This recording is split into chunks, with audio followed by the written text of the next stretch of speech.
This story is titled, My Wife Tried to Rewrite My Will to Favor My Spoiled Daughter Without My Knowledge. I found out and took immediate action.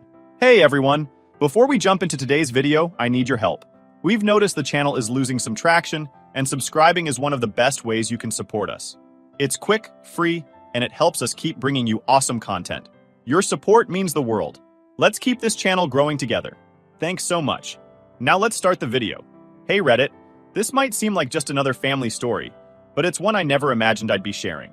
When you've been married for nearly 30 years, you think you know someone inside and out. You think you've built a life together on trust and shared values. But what happens when that foundation cracks, and you realize the person you thought you knew might not be who they seem? That's exactly where I found myself. So here goes. I'm Dan, 58 male, and I've spent my entire life building something I could be proud of. I grew up with nothing. My dad worked long hours in a factory, and my mom picked up whatever odd jobs she could find. We lived paycheck to paycheck, and there were plenty of times we barely made it.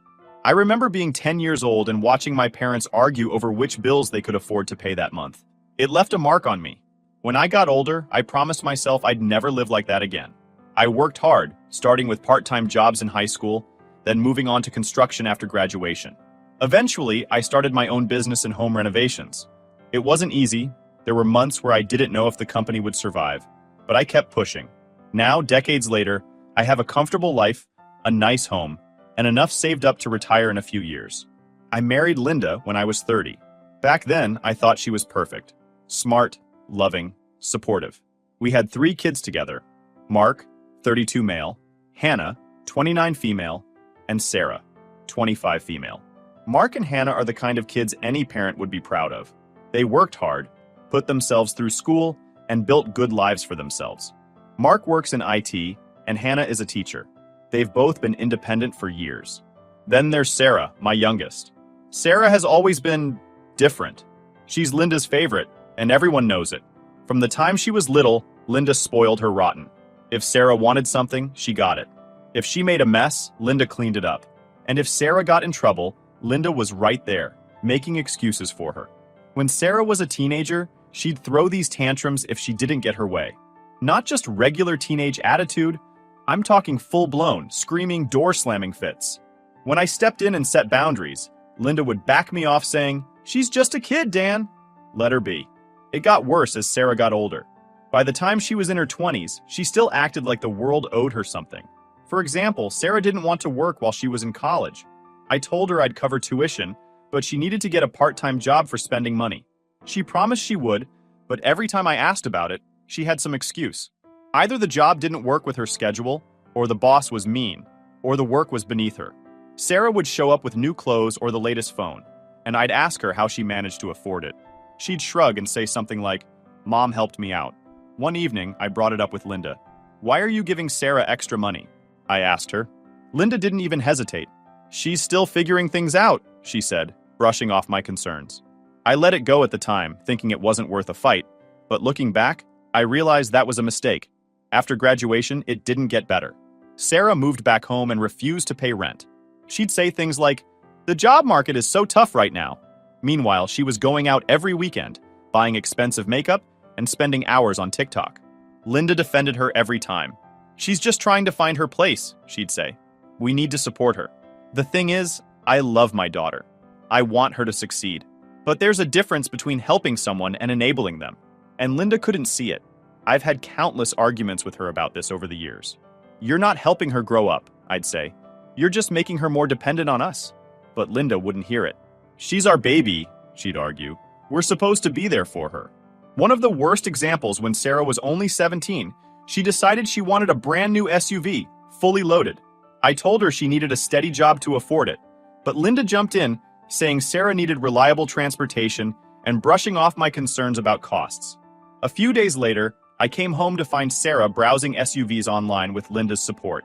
When I reminded them Sarah couldn't afford it, Linda dismissed me again, insisting they'd figure it out. I stood my ground, saying Sarah should wait until she was financially ready. Sarah sulked, Linda stayed annoyed, but in the end, the SUV never materialized. But it was a typical pattern. Sarah wanted something, Linda enabled her, and I was the bad guy for keeping things practical.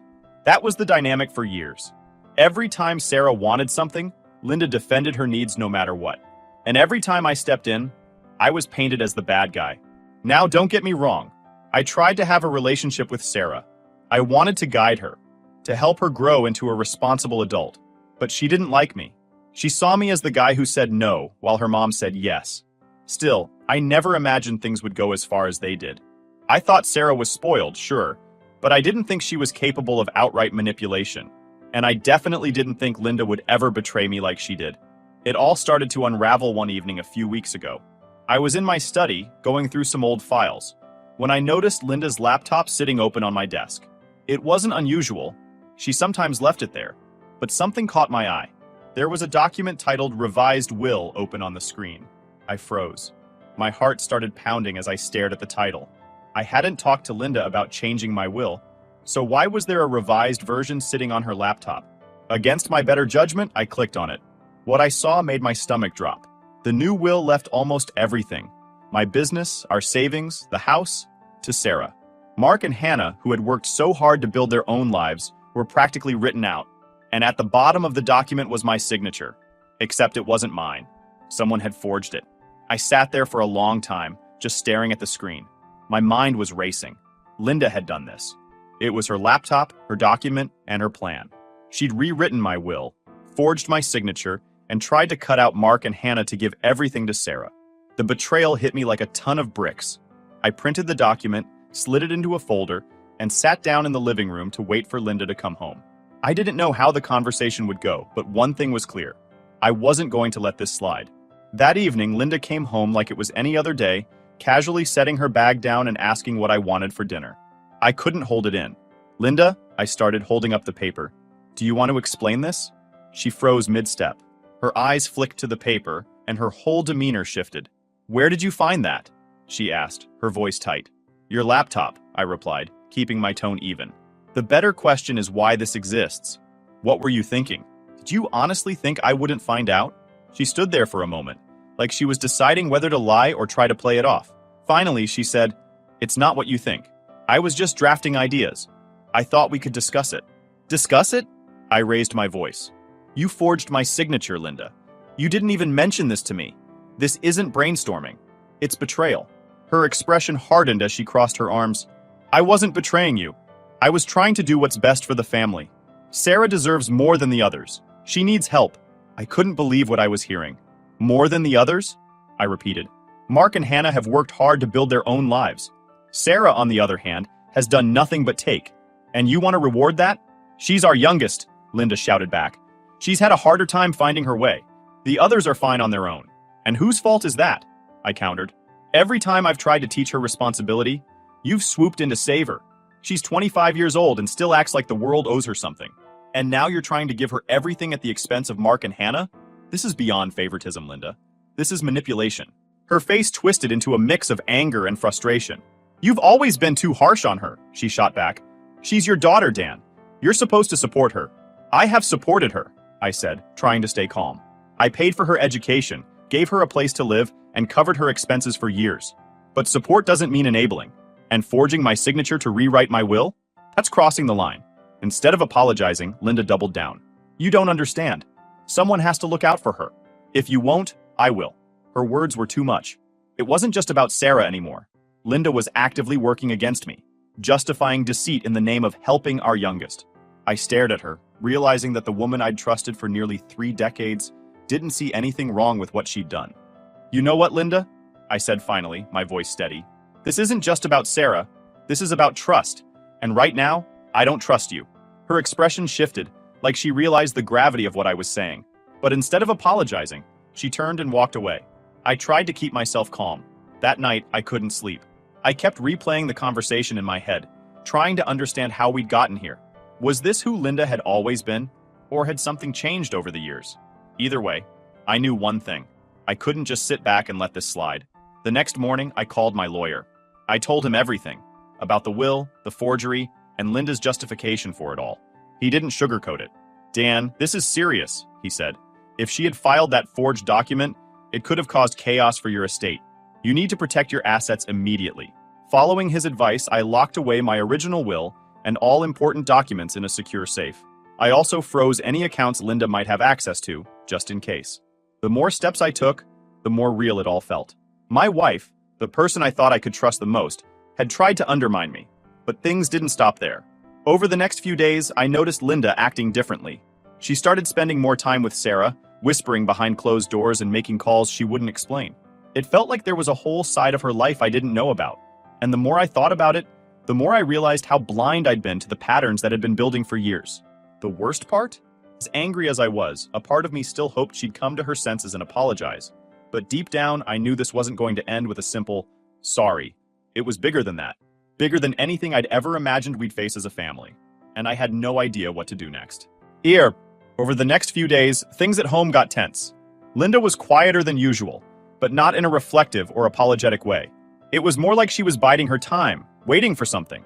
She spent almost every evening at Sarah's apartment, claiming they were working on some things. She didn't elaborate, and honestly, I didn't press her for details. I was too angry and exhausted to keep fighting, but the nagging feeling that something wasn't right wouldn't leave me alone. Then, one evening, Linda left the house claiming she was meeting a friend for coffee. I wasn't convinced. For weeks now, her friendly meetups had coincidentally taken her to Sarah's place.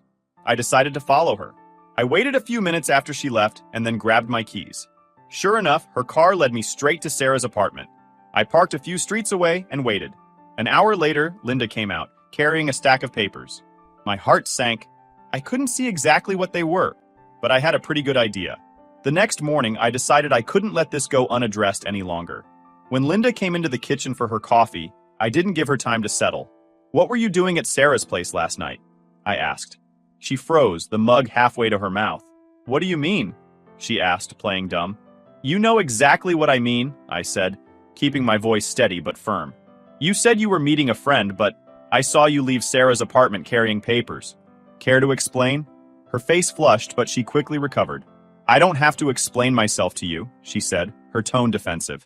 "You do when it involves my estate," I shot back. "I know you're hiding something, Linda. If you don't come clean right now, I'll take legal action." That got her attention. For a split second, she looked genuinely panicked. Then she crossed her arms and said, "You're overreacting. Everything I've done is for Sarah. She needs help, Dan, and if you're not willing to support her, then I will." I couldn't believe what I was hearing. "So you admit it?" I asked. "You're working against me to rewrite the will? You forged my signature and now you're doubling down on this? Do you even hear yourself?" "She's our daughter," Linda said, her voice rising. "She's struggled her whole life. The other two don't need anything from us. They're fine. But Sarah deserves a chance." "A chance at what?" I asked, throwing my hands up. "She's had every opportunity handed to her on a silver platter, and she's done nothing with it. You're not helping her, Linda. You're enabling her. And now you've dragged me into it with lies and manipulation." Her expression shifted, and for the first time, I saw anger replace her defensive stance. "You've always been too hard on her," she spat. "You never believed in her the way I do. All you do is criticize." "This isn't about criticism," I said, keeping my voice steady. "This is about trust. And right now, I can't trust you. You've crossed a line, Linda. I don't even know who you are anymore." She turned and stormed out of the kitchen. I stood there for a long time, staring at the empty space she left behind, wondering how my marriage had come to this. Later that day, I called my lawyer again. "We need to move fast," I told him. I explained what I'd seen and what Linda had admitted. He sighed and said, "Dan, this is more serious than I initially thought. If she's already tried to tamper with the will and is still working on something, we need to act before she does more damage." We arranged to have a forensic expert analyze the forged document. Within a few days, the results confirmed what I already knew. My signature was fake. With this evidence in hand, I filed an injunction to block any attempts to alter or interfere with my assets. My lawyer also helped me secure tighter protections around my accounts and the estate as a whole. In the meantime, Linda's behavior only became more suspicious. She stopped trying to talk to me altogether, except for the occasional sarcastic remark. She spent most of her time out of the house, and when she was home, she was glued to her phone, texting furiously. It was obvious she was scheming with Sarah, but I didn't know what their next move would be. Then one evening, I overheard a phone conversation that confirmed my worst fears. Linda was in the living room, pacing back and forth while she talked. "He's on to me," she said, her voice low but sharp. "I don't know what else to do. If we don't act fast, it'll all go to Mark and Hannah, and Sarah won't get a dime." I felt a mix of anger and heartbreak.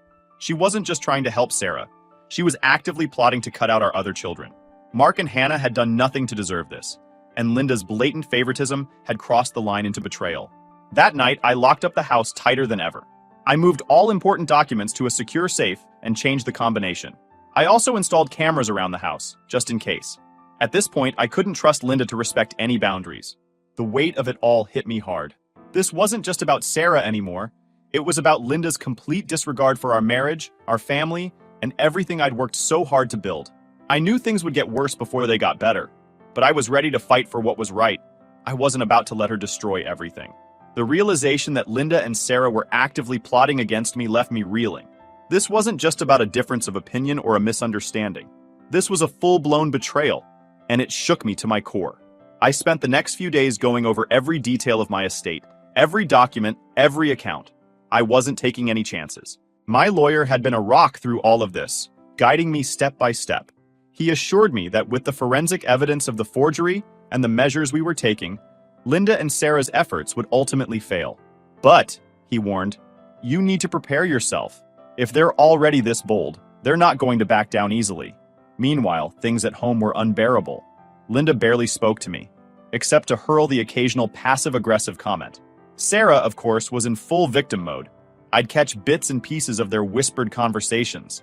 Things like, he doesn't care about us, or, we'll figure this out, don't worry. It took everything in me not to snap, but I knew better than to let my emotions take over. The breaking point came a few days later. Linda must have sensed that I was taking steps to secure my assets, because she suddenly started digging for information. She'd casually ask about my schedule or where I kept certain files. I caught her in my study more than once, rifling through drawers. Each time she'd let it slide with some excuse like, I was just looking for a pen. But I knew better. One evening, I decided enough was enough. I called a family meeting with Mark and Hannah. It wasn't an easy decision. I hated the thought of dragging them into this mess. But they deserved to know what was happening. Over coffee at Mark's house, I laid everything out. Your mother has been tampering with my will, I said, watching their faces carefully. She forged my signature on a fake document that would give nearly everything to Sarah. I've taken steps to stop it, but I thought you should know what's going on. Hannah looked stunned, her eyes wide with disbelief. She did what? She asked. Why would she do that? Because she thinks Sarah deserves more than you two, I said bluntly.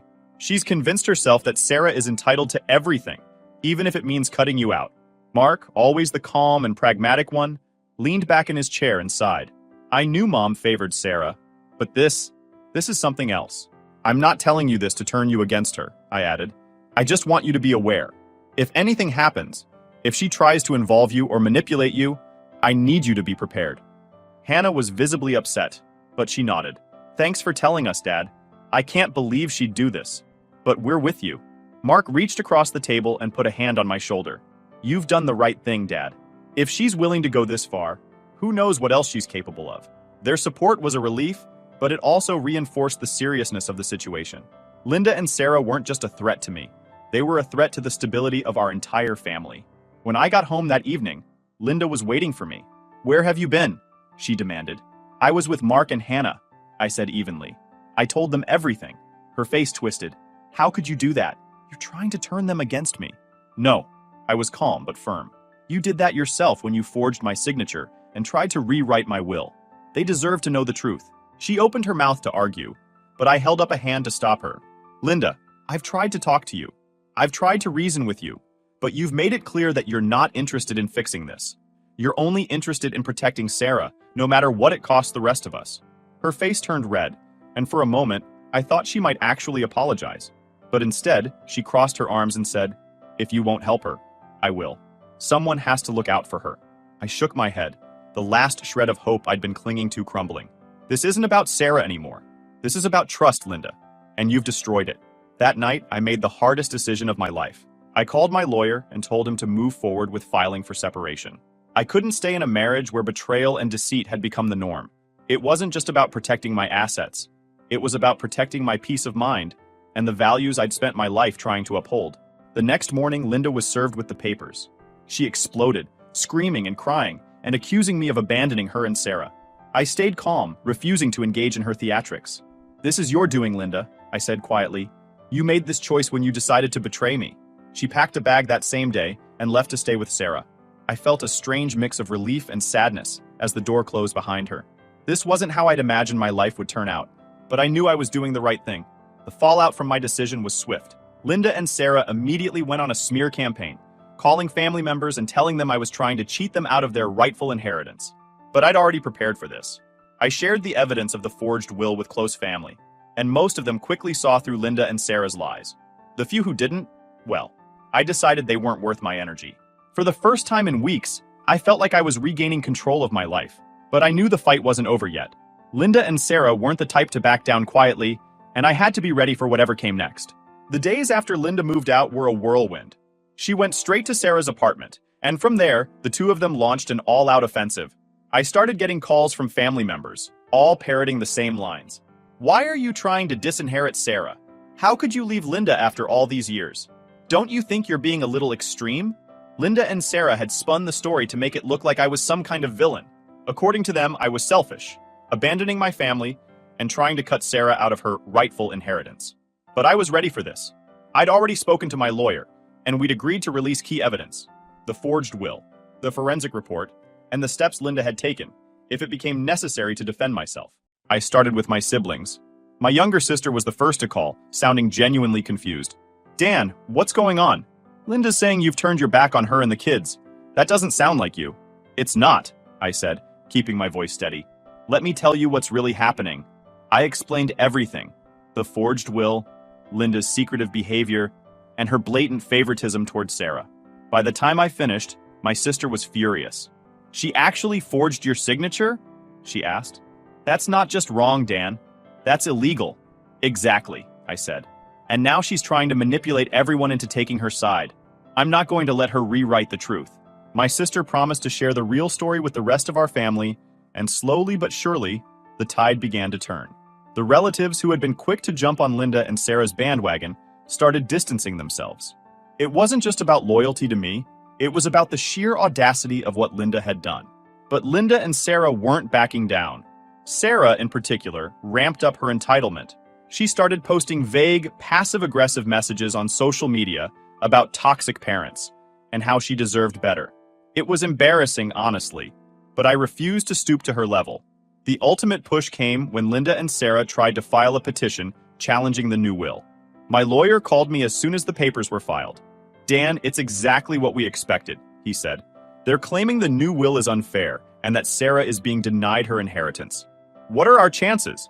I asked, even though I already knew the answer. They don't have a leg to stand on, he assured me.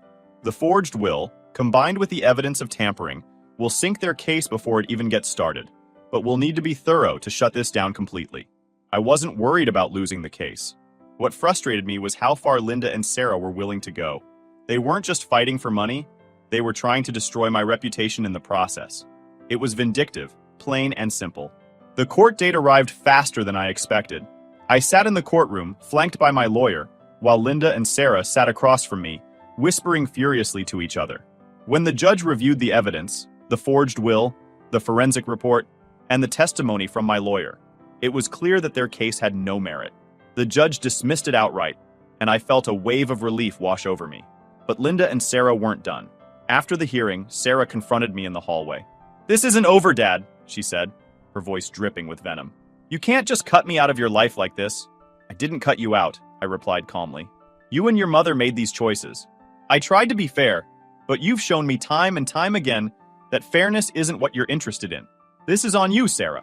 She stormed off, and I felt a strange feeling. For years, I'd tried to help Sarah, to teach her responsibility, to guide her. But no matter what I did, it was never enough. And now, I was done bending over backward for someone who only saw me as a means to an end. Back home, I began the slow process of rebuilding.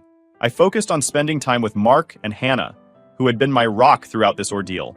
One evening, Hannah came over with her husband, and we had dinner together. After the meal, she pulled me aside. "Dad, I know this has been hard," she said, her voice soft, "but I want you to know that we're proud of you. You've handled this better than I ever could have." Her words meant everything to me. After everything, I felt a glimmer of hope. I'd spent so much time feeling like the bad guy, like I was tearing my family apart, but hearing that from Hannah reminded me why I'd made these decisions in the first place. After the court case, the dust began to settle. Linda and Sarah lost their challenge, and their attempts to spin the story to the rest of the family fell flat. Once the evidence of the forged will and Linda's actions became common knowledge, most people distanced themselves from them. Some relatives still reached out to me, expressing disbelief over how far Linda and Sarah had gone, but by then, I was done rehashing the story. The facts spoke for themselves. Linda stayed with Sarah after moving out, and from what I heard, their situation wasn't great. Sarah was struggling to keep up with her lifestyle now that she didn't have Linda to funnel money her way. Linda, on the other hand, seemed to have doubled down on supporting Sarah, even though it was clearly draining her. I couldn't help but feel a mix of pity and frustration. They dug this hole themselves, but it didn't make watching them spiral any easier. Meanwhile, I focused on rebuilding my life. The divorce process was swift, thanks to the clear evidence of Linda's betrayal. I was granted full ownership of my estate, and Linda walked away with a settlement my lawyer negotiated. It wasn't as much as she'd hoped for, but it was more than fair considering the circumstances. By the time the papers were signed, I felt a sense of closure. Not happiness exactly, but relief that this chapter was finally over.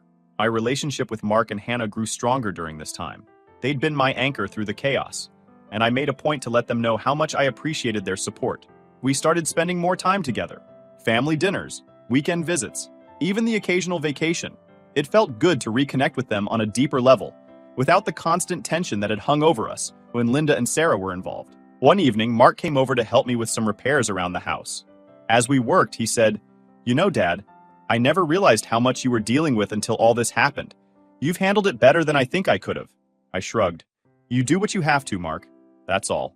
"No, seriously," he said, setting down his wrench. "A lot of people would have crumbled under that kind of pressure. But you stood your ground. I hope I can do the same if I ever face something like that." His words meant a lot. I'd spent so much time questioning my decisions, wondering if I'd been too harsh or too rigid. Hearing Mark say that reassured me that I'd done the right thing, not just for myself, but for the family that truly cared about me. As for Sarah, I decided to let her go. For years, I'd bent over backward to help her, to teach her responsibility, to guide her toward a better path. But this ordeal made it clear that she wasn't interested in changing, not as long as she had Linda enabling her. I knew I couldn't force her to grow up. That was a decision she'd have to make on her own. So I stopped reaching out, stopped trying to fix things. It was painful, but it was necessary. A few months after the divorce, I heard through the grapevine that Sarah had tried to manipulate a distant relative into loaning her money. When that didn't work, she started bouncing from job to job, always blaming her bosses or her co-workers for why things didn't pan out. Linda continued to support her as best she could, but it was clear that their relationship was strained. I didn't take any joy in their struggles, but I also didn't feel responsible for them anymore. Reflecting on everything, I realized how much I'd learned from this experience. For years, I'd let guilt and obligation dictate my actions, especially when it came to Sarah and Linda. I'd convinced myself that being a good husband and father meant sacrificing my own needs, my own peace, to keep everyone else happy. But this ordeal taught me that there's a limit to how much you can give before it starts to break you. As I sit here writing this, I feel a sense of closure. My life isn't perfect. There are still wounds that will take time to heal, but I'm in a better place now. And if there's one thing I've learned through all of this, it's that sometimes the hardest decisions are the ones that lead to the most growth. For anyone reading this who's struggling with family conflicts or feeling trapped in a situation they can't control, I want to say this: stand your ground. It's not selfish to protect yourself.